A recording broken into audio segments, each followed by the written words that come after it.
உனக்கான பயணத்தை பாதை காட்டு. கருப்பனுக்கு சாவலடா. Holidays-nale, adu namma GT Holidays da. South India's #1 travel brand. SVC Aditya Movies தயாரிப்பில் சங்கர் இயக்கத்தில் ராம்சரண் நடிக்கும் கேம் சேஞ்சர் ஜனவரி 10 முதல். மருத்துவர் பாலாஜியை கத்தியால் குத்துன இந்த சம்பவத்துக்கு விக்னேஷ் அந்த நபருக்கு வந்து ஜாமீன் வழங்கியிருக்காங்க. இப்போ ஜாமீன் எந்த அடிப்படையில் வழங்கியிருக்காங்க? நீதிபதி அப்போ கேட்ட கேள்வி தான் ரொம்ப விசித்திரமாக போயிட்டு, சரி இந்த பையன் கத்தியால் குத்திட்டான், இவன் மேலே வழக்கு போட்டீங்க, எதுக்காக வேண்டி குத்துனான், சரியாக ட்ரீட்மெண்ட் பண்ணல அவங்க அம்மாவுக்குன்னு, சரி அந்த டாக்டர் மேலே என்ன நடவடிக்கை எடுத்தீங்கன்னு கேட்டார். ஒன்றும் நடவடிக்கை எடுக்கல.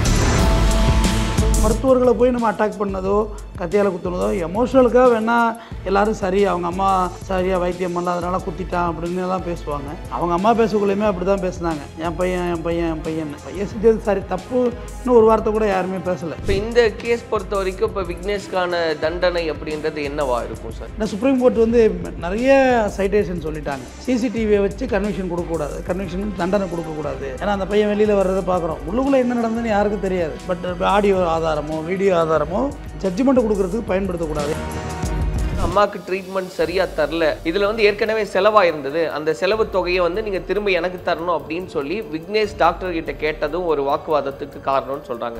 மருத்துவர் பாலாஜி கொஞ்சம் டைம் எடுத்து ஒரு நோயின் தீவிரத்தை எக்ஸ்பிளைன் பண்ணணும். இப்போ ப்ரைவேட் ஹாஸ்பிட்டலில் பார்த்தீங்கன்னா பிஆர்ஓ போட்டு பண்ணுவாங்க. அவர் அந்த நோயின் தீவிரத்தை சொல்லியிருக்கணும், ஆல்ரெடி இது 4th ஸ்டேஜ், இவ்வளோ தான் உங்கள் அம்மாவுக்கு ட்ரீட்மெண்ட் பண்ண முடியும், இதுக்கு மேலே உங்கள் அம்மா இறந்துருவாங்க. ஆனால் அந்த இன்னொரு இடத்துக்கு போனாங்களே, இன்னொரு மருத்துவமனை தனியார் அவங்க ட்ரிகர் பண்ணி விட்டாங்க. இது ஆரம்பத்திலே வந்துருந்தா நான் காப்பாற்றிருப்பேன். விக்னேஷ் அவர்களை வந்து இந்த கையெழுத்து போடணும்னு சொன்னது சென்னைக்குள்ளேயே செஞ்சிருக்கலாம் இல்லையா? ஏன் அதை வெளியே செய்ய வேண்டிய அவசியம்? பாதிக்கப்பட்ட சைடு ட்ரிகர் ஆகும், ட்ரிகர் ஆனால் மறுபடியும் உங்களை அவங்க ஏதாவது உங்களை கொலை பண்ணலாம், தேவையில்லாத சண்டை வரும், மறுபடியும் சட்ட ஒழுங்கு பிரச்சனை வரும். அப்போ உங்களை ஒரு 6 மாதம் உள்ளே வச்சிருந்தா இல்லை 1 வருஷம் உள்ளே வச்சிருந்தா இங்கே காலம் எல்லாத்தையும் மாற்றி வைக்கும். விக்னேஷ் மேல நிறைய சாஃப்ட் கார்னர் இருக்கு அப்படின்றது நம்ம பார்க்குறோம். அந்த வீடியோக்களுக்கு கீழே எல்லாம் எத்தனை பேர் சப்போர்ட் பண்ணியிருந்தாங்க அப்படின்னு. இந்த பாலாஜி வந்து உயிர் காக்கிற இடத்துல உள்ளவர், எத்தனை கேன்சர் பேஷண்ட்ஸ் வந்து அவர் அட்டன் பண்ணணும். கமெண்ட் போடுறதுக்கு வேணா நீங்கள் சொல்கிறது பாசிபிளாக இருக்கும், வி சப்போர்ட், ஆனால் அது நீதிமன்றம் அப்படி பார்க்காது.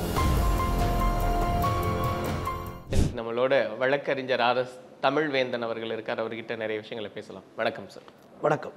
கிண்டி மருத்துவமனையில் இந்த கடந்த காலத்தில் எவ்வளவு பரபரப்பு இருந்தது அப்படின்றத பார்த்தோம். மருத்துவர் பாலாஜியை கத்தியால் குத்துன இந்த சம்பவத்துக்கு அந்த விக்னேஷ் அந்த நபருக்கு வந்து ஜாமீன் வழங்கியிருக்காங்க. ஏற்கனவே ஒரு 15 நாள் இருந்த சமயத்தில் அதை எக்ஸ்டெண்ட் பண்ணாங்க அப்படின்னு சொன்னாங்க.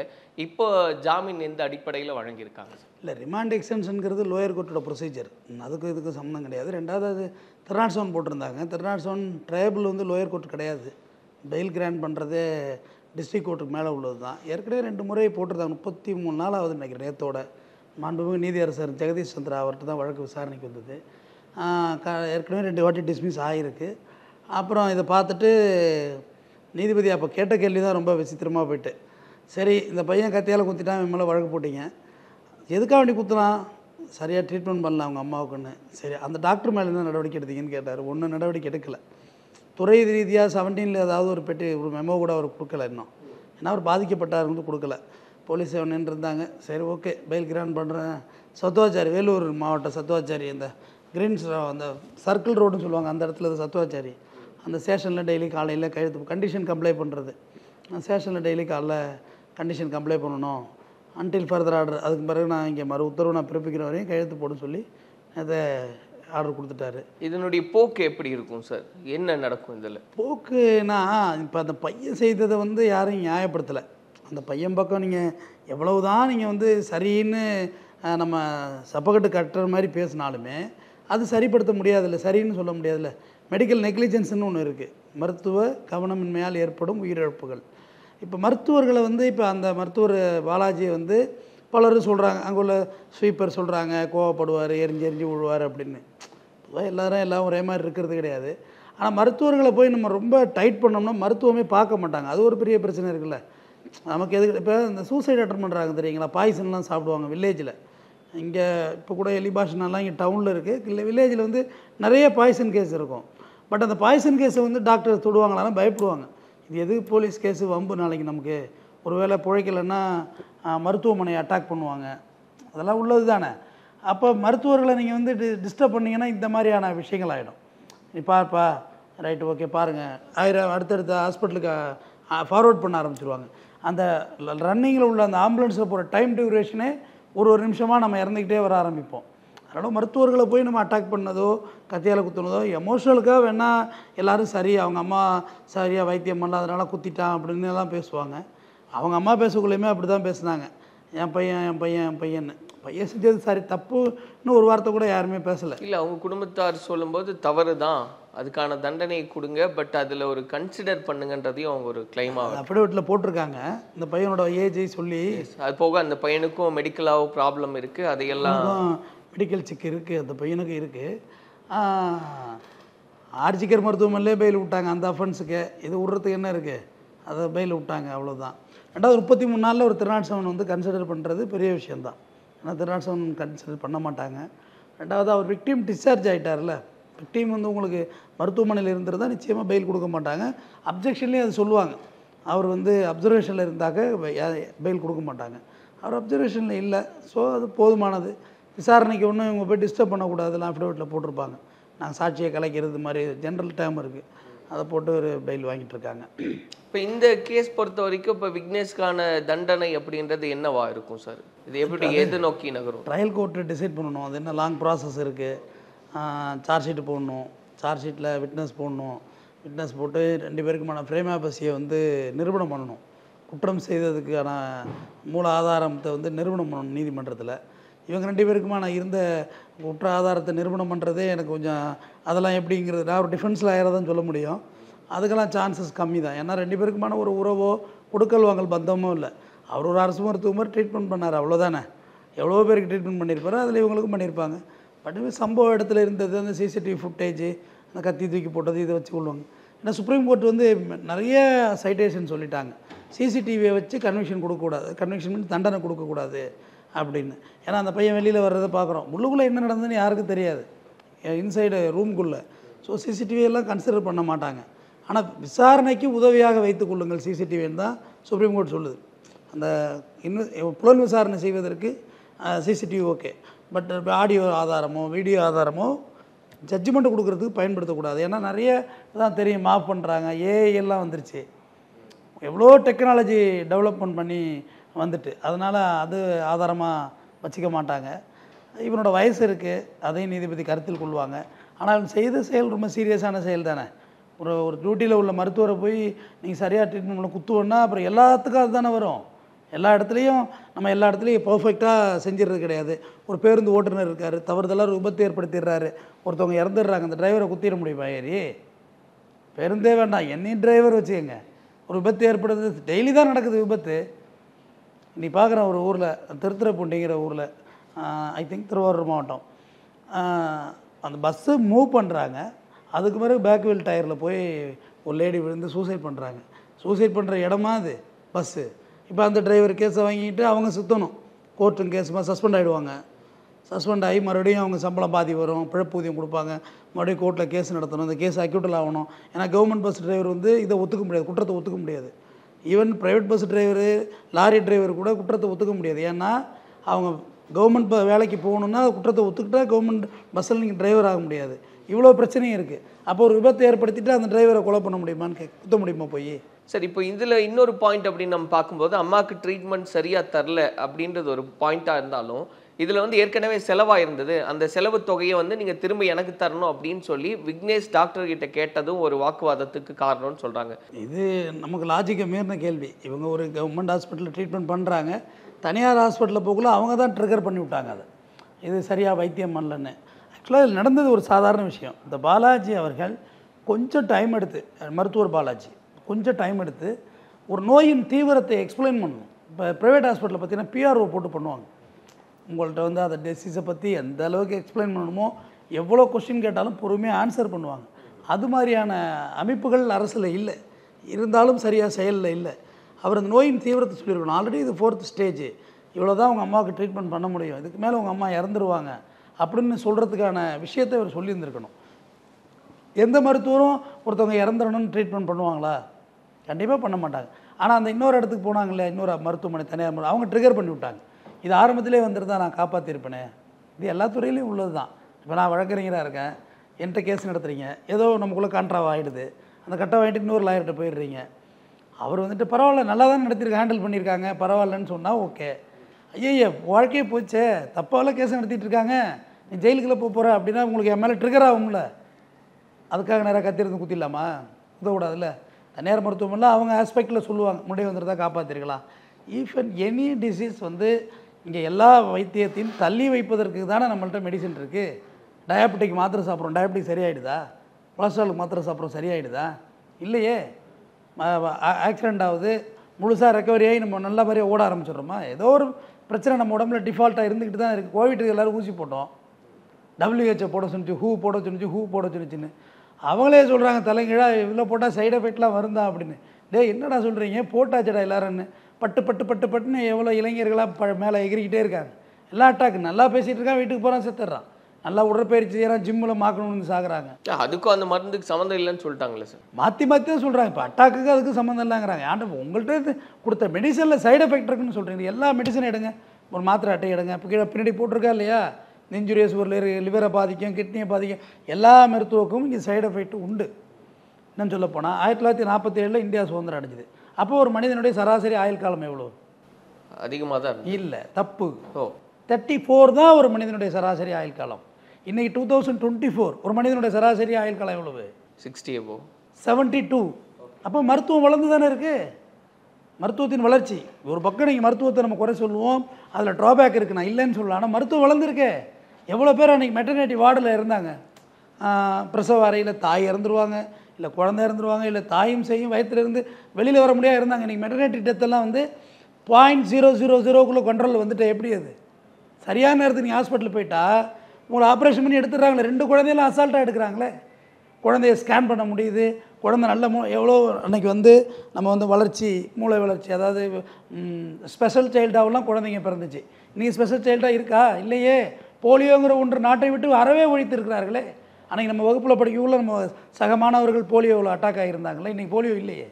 ஆர்டிசம் குறைபாடு அதிகமாகிட்டே தானே சார் இருக்குது. இன்றைக்கும் நம்ம ஆர்டிசம் குறைபாடு இருக்கக்கூடிய குழந்தைகளை பார்க்குறோம். அவங்களுக்கான ட்ரீட்மெண்ட்டில் இருக்கக்கூடிய பிரச்சனைகள் என்ன அப்படின்றதையெல்லாம் பார்க்குறோம். ஆர்டிசம் என்பது டோட்டல் பிரெயின் கொலாப்ஸ் கிடையாது. டோட்டல் பிரெயின் கொலாப்ஸுங்கிறது ஸ்பெஷல் சைல்டு. ஆர்டிசம்ங்கிறது ஒரு part of side. APJ Abdul கலாமே ஆர்டிசம் தான் சொல்கிறார். அவரே தான் சொன்னார் ஆர்டிசம்னு.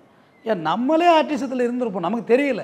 அப்போ சின்ன பிள்ளையில் நம்ம துருன்னு இருப்போம். ஹைப்பர் ஆக்டிவிட்டீஸுங்கிறத அப்போ சொல்ல தெரியல. நீ மெடிக்கல் டைம் சொல்கிறா, அவன் சரியான திருவாளித்தான். கிராமத்தில் சொல்லுவாங்க, திருவாளித்தான் திரு நிற்கிறான்னு. நோ, அவனோட ஹைப்பர் ஆக்டிவிட்டியை கண்ட்ரோல் பண்ண முடியல. இன்றைக்கி நம்ம செல்ஃபோனையும் அதை இதையும் கொடுத்தா எல்லாம் வரத்தான் செய்யும். எல்லா காலகட்டங்களையும் அன்றைக்கி ஒரு டிசென்ட்ரி போய் 100 பேர் 200 பேர் இறந்துருக்காங்க. காலரா, இன்றைக்கி காலரா இருக்கா நம்மள்கிட்ட, மலேரியா இருக்கா, டெங்கெல்லாம் கண்ட்ரோலில் இருந்துட்டு இல்லை. ஸோ மருத்துவத்தின் வளர்ச்சி இவ்வளோ இருக்குது. 100 பேரை ஒரு மருத்துவர் காப்பாற்றிருப்பார். அந்த பாலாஜி எத்தனை பேரை காப்பாற்றிருப்பார்? ஒரு தவறு தான். நான் தவறு சரின்னு என்றைக்கும் பேசக்கூடாது, யாரும் பேச வேண்டாம். ஆனால் ஒரு தவறு நடந்துட்டு அதுக்காக பாக்கி 99 பேரை காப்பாற்றுற டாக்டரை போய் நான் குத்துவேன்னு சொல்கிறது வந்து எந்த வகையில் சரி?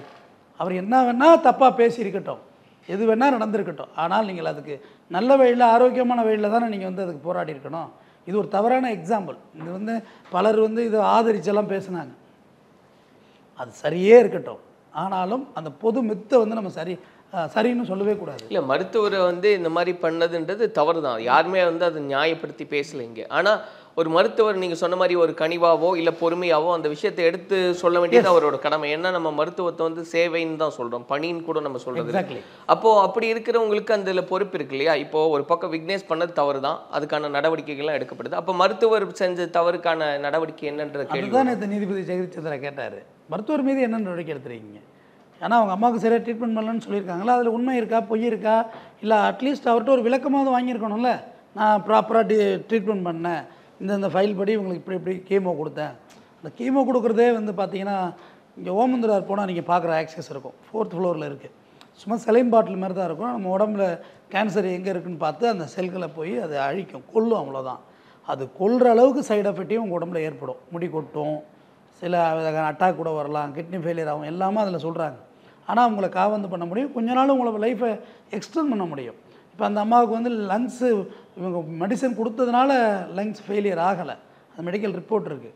லங்ஸ்லேயும் ஸ்ப்ரெட் ஆகிட்டு லங்ஸை வந்து ஆப்ரேஷன் பண்ணி எடுக்கலாம். ஒரு பகுதி லங்ஸே போதும். நம்ம சாவர வரைக்கும் 3000 அறைகள் மட்டுமே தான் ஓப்பன் ஆகுது. மொத்தம் 3 லட்சம் அறை இருக்குது லங்ஸில். நம்ம அதுக்கு ஓப்பனே இல்லை. அதுக்குள்ளே நமக்கு 80 வயசு ஆகி இறந்துருவோம். நம்ம அப்படிப்பட்ட ஒரு ஒரு எப்படி சொல்கிறது, ரொம்ப ரெசிலிவான ஆர்கன் லங்ஸு லிவரு, அதெல்லாம் ரொம்ப ரொம்ப ரெசிலிவான ப்ரொடெக்டிவான ஆர்கன். அதெல்லாம் அவ்வளோ ஈஸியாக போகவே போகாது. இப்படியே அடிக்கிற சிகரெட்டுக்கு எல்லாருக்கும் லங்ஸ் ஃபெயிலியர் ஆகிருக்கணுமே, போகாது. அது தனது ரெப்பரேட்டரை திருப்பி ரெக்கவரி பண்ணிகிட்டே வரும். அப்போ மருத்துவர் மேல் நடவடிக்கை எடுக்கணும் தான். அவருக்கு துறை ரீதியான ஒரு நடவடிக்கை, ஒரு சின்ன எக்ஸ்ப்ளனேஷனாவது சொல்ல வைக்கணும். இல்லை அதில் உண்மைத்தன்மை அவர் சொல்லணும். இல்லை நான் ட்ரீட்மெண்ட் பண்ணது வந்து ப்ராப்பராக தான் இருந்துச்சு, ஆனால் இந்த மாதிரி ப்ராப்ளத்தினால தான் அவங்க உயிருக்கு போராடுற சூழ்நிலை ஆகிப்போச்சுன்றதை கண்டிப்பாக அவங்கள்ட்ட அறிக்கை வாங்கணும். நேற்று நான் நீதிபதி அதில் ஆர்டர் காப்பி இன்னும் கையில் கிடைக்கல, அவங்களுக்கு கிடைச்சிருக்கும். நமக்கு என்ன வெப்பில் ஏறலை, ஆன்லைனில் ஏறனா நான் கண்டிப்பாக எடுக்கிறேன். அதில் டிக்டேட் பண்ணியிருப்பாங்க, அவர் மேலே நடவடிக்கை எடுக்கணும்னு சொல்லி டிக்டேட் பண்ணியிருப்பாங்க, நிச்சயமாக பண்ணியிருப்பாங்க. இப்போ இந்த சூழ்நிலையை பொறுத்த வரைக்கும் புரிஞ்சுக்கிறது வந்து அப்போ மருத்துவர் மேலேயும் நடவடிக்கை எடுக்கிறதுக்கான பாசிபிலிட்டிஸ் இருக்குது. அட்லீஸ்ட் உங்கள்கிட்ட ஒரு எக்ஸ்ப்ளனேஷனாவது கேட்பாங்க. துறை ரீதியாக நடவடிக்கை எடுப்பாங்கள்ல. ஒருவேளை அந்த ஹாஸ்பிட்டல் வேறு ஹாஸ்பிட்டல் ட்ரான்ஸ்ஃபர் பண்ணுவாங்க, அது கவர்மெண்ட் சர்டிஃபிகேட் செஞ்சு தானே ஆகணும். அது வேறு வழி இல்லை. அதே ஹாஸ்பிட்டலில் வைக்க முடியாது, தேவையில்லாத மறுபடியும் பிரச்சனை தான் வரும். ஸோ இப்போது விக்னேஷ் அவர்களை வந்து இந்த கையெழுத்து போடணும்னு சொன்னது சென்னைக்குள்ளேயே செஞ்சுருக்கலாம் இல்லையா? ஏன் அதை வெளியே செய்ய வேண்டிய அவசியம்? அதாவது குண்டாசு போடுறாங்கன்னு சொல்லுவாங்க. ஒரு கொலை நடந்துருச்சுன்னா குண்டாசு தடுப்பு சட்டை போடுவாங்க. தனிப்பட்ட முறையில் நடந்ததுக்கு பெரும்பாலும் போட மாட்டாங்க, பட் கேங்காக செஞ்சு சேர்ந்து போடுவாங்க. ஆக்சுவலாக குண்டாசு போடுறது நல்லது. ஏன்னா ஒரு கொலை நடந்துட்டுனா 90 டேஸில் ஆட்டோமேட்டிக் உங்களுக்கு பெயில் ஆகித்தான் ஆகும். அது பேர் மேண்டேட்டரி பெயில் கொடுத்தே தான் ஆவாங்க மேஜிஸ்ட்ரேட் கோர்ட்டில். நீங்களே பெயில் கேட்டுக்கலாம், வக்கீலே வைக்க வேண்டியதில்லை. ஐயா நான் 90 நாளாக உள்ளே இருக்கணும் ஐயா அப்படின்னா ரைட் 2 சூரிட்டி வச்சு சொல்லு, பெயிலில் போயிடலாம். ஆனால் குண்டாசு போட்டால் மினிமம் நீங்கள் ஒரு 6 மாதம் ஜெயிலில் இருந்து தான் ஆகணும். 12 மாதத்துக்கு கழிச்சு தான் அது ரியோக் ஆகும் குண்டாசு. மினிமம் 6 மாதம் நீங்கள் உள்ளே இருக்கணும். அறிவுறுத்து கழகத்துக்கு போவோம். நீங்கள் 90 நாளில் பெயிலில் வந்து அந்த கொலை நடந்த ஏரியாவில் தான் நீங்கள் சுற்றி ஆகணும். உங்கள் ஏரியா அது தானே. அப்போ தேவையில்லாமல் மறுபடியும் ட்ரிகர் ஆகும்ல, பாதிக்கப்பட்ட சைடு ட்ரிகர் ஆகும்.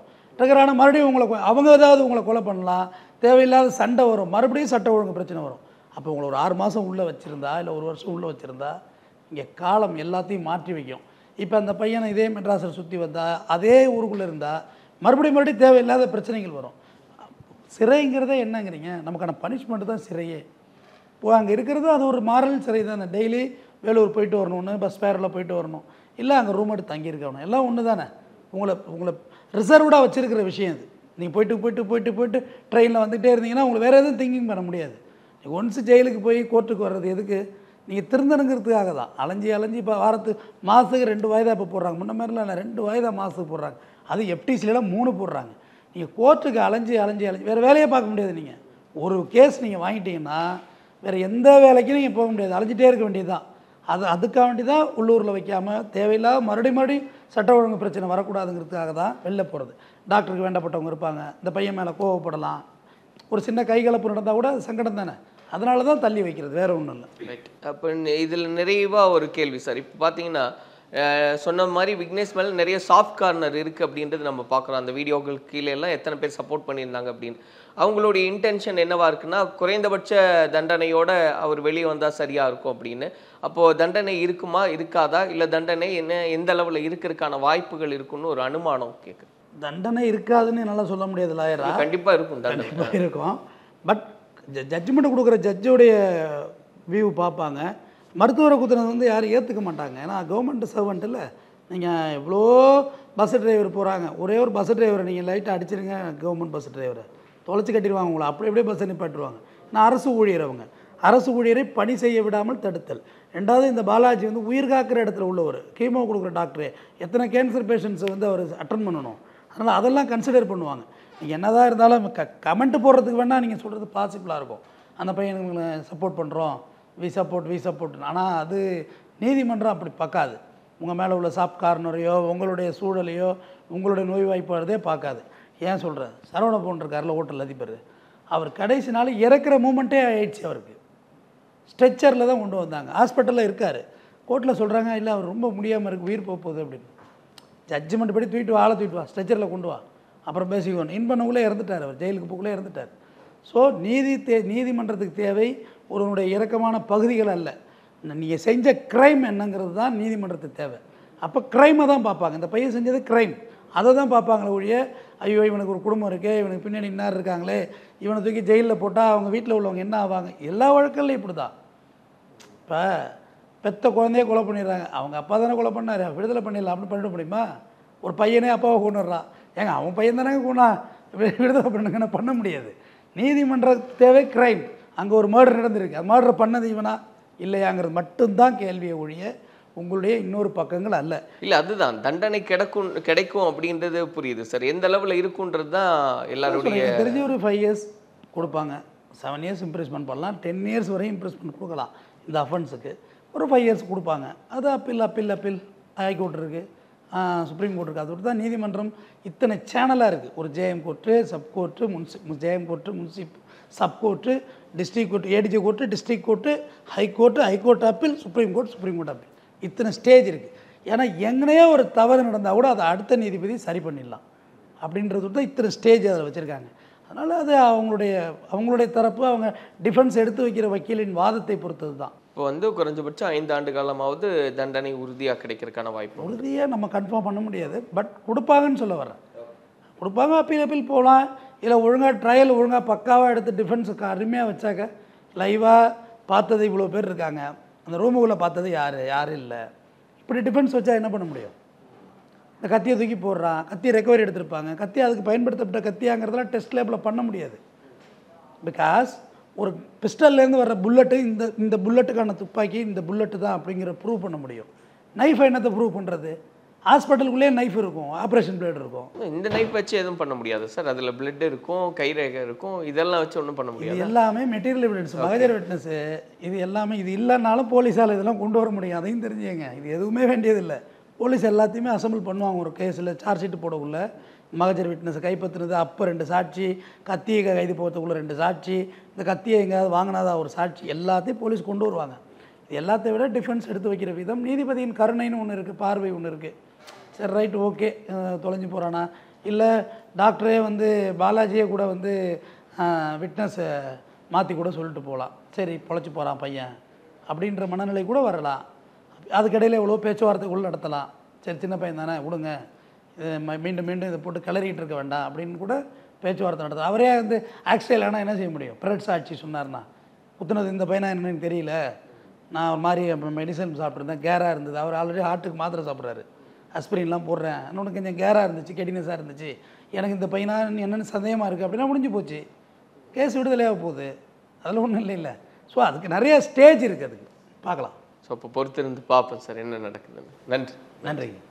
ஜாதி, மதம், பிரிவினைவாதம் எதை வச்சும் அரசியல் பண்ண முடியாம போச்சு. அப்ப ஆரம்பிச்சது இந்த பயம். ஹாலிடேஸ்னாலே அது நம்ம GT ஹாலிடேஸ் தான், south India's #1 travel brand. SVC ஆதித்யரா மூவிஸ் தயாரிப்பில் சங்கர் இயக்கத்தில் ராம்சரண் நடிக்கும் கேம் சேஞ்சர் ஜனவரி 10 முதல்.